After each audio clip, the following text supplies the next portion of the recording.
The Psychology of Money by Morgan Housel is a thought-provoking book that explores the complex relationship between people and money.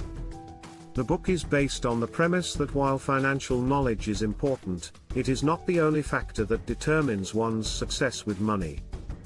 Instead, the author argues that people's attitudes toward money are shaped by a variety of factors, including their upbringing, culture, and personal experiences. One of the key themes of the book is the idea that money is not just a tool for buying things, it is a source of security, status, and power. The author points out that people often use money as a way to signal their social status, to gain respect and admiration from others, and to feel a sense of control over their lives.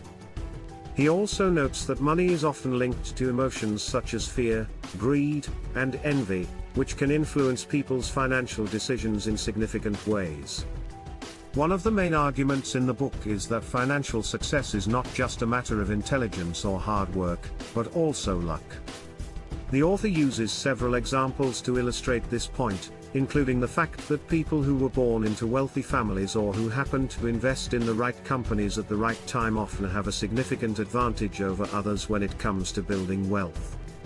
He also notes that people's financial outcomes are often influenced by factors that are beyond their control, such as economic recessions or unexpected health crises.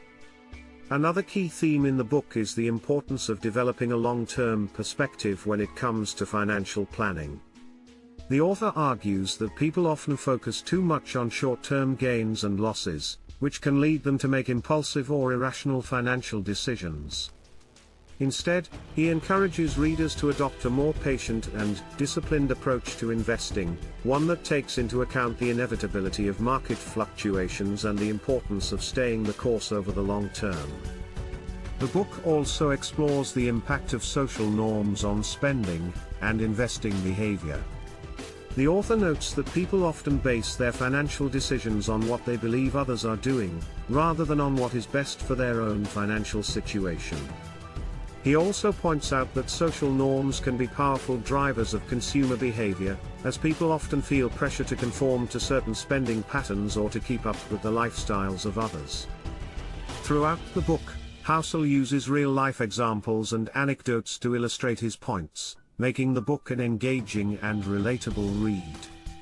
For example, he tells the story of Ronald Reed, a Vermont man who worked as a janitor for most of his life but managed to amass a fortune of over $8 million through smart investing and frugal living.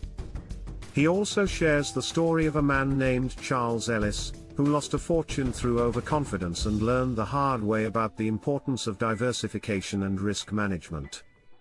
In addition to exploring the psychology of money, the book also provides practical advice on how to improve one's financial situation. For example, Housel emphasizes the importance of saving money and living below one's means, noting that this is often the key to long-term financial success. He also provides tips on how to avoid common financial pitfalls, such as overspending, taking on too much debt, or investing in risky or speculative ventures. One of the strengths of the book is its ability to make complex financial concepts accessible to a wide audience.